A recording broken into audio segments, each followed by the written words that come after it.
Isa raw sa mga palatandaan ng maunlad na bansa ang maayos na paliparan at kalidad na serbisyo.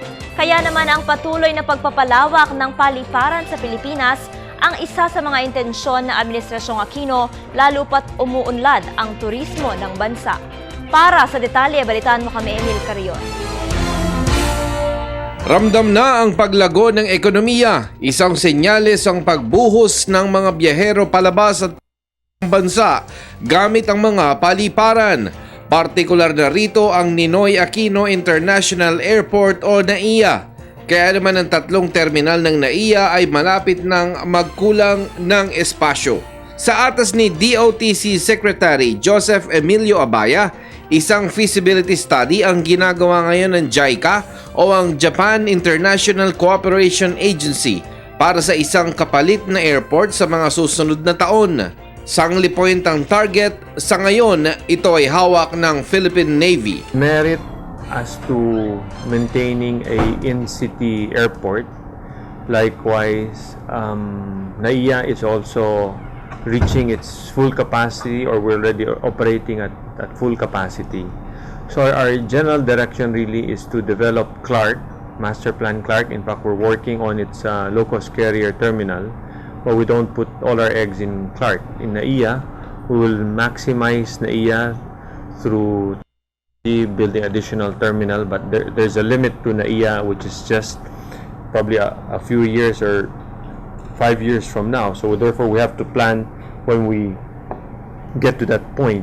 Seems like they're recommending Sangli. I've been very careful about Sangli, knowing that I'm from Cavite.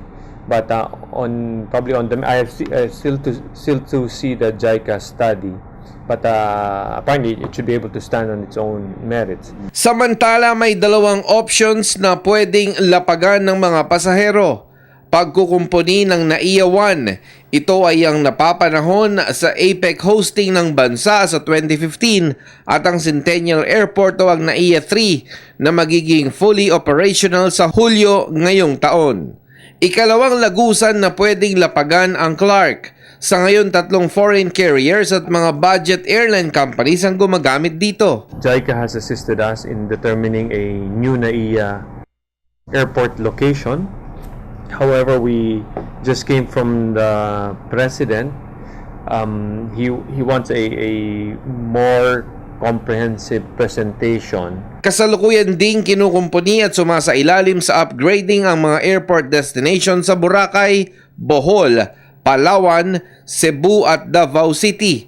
Ang Cebu Mactan International Airport ay palalawigin din para ang terminal nito ay kayanin ang paglaki ng bilang ng mga turista, bakasyonista at balikbayan na bumubuhos sa Central Visayas.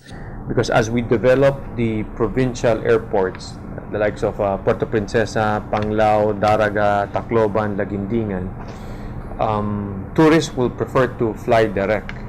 So we have to anticipate once these airports are fully developed, how much of the passengers that head toward Manila would fly direct, and how much would be the what will be the forecasted growth of NAIA given all these airports. Kasama si Freddy Abando para sa Telebisyon ng Bayan. Ako, si Emil Carrion.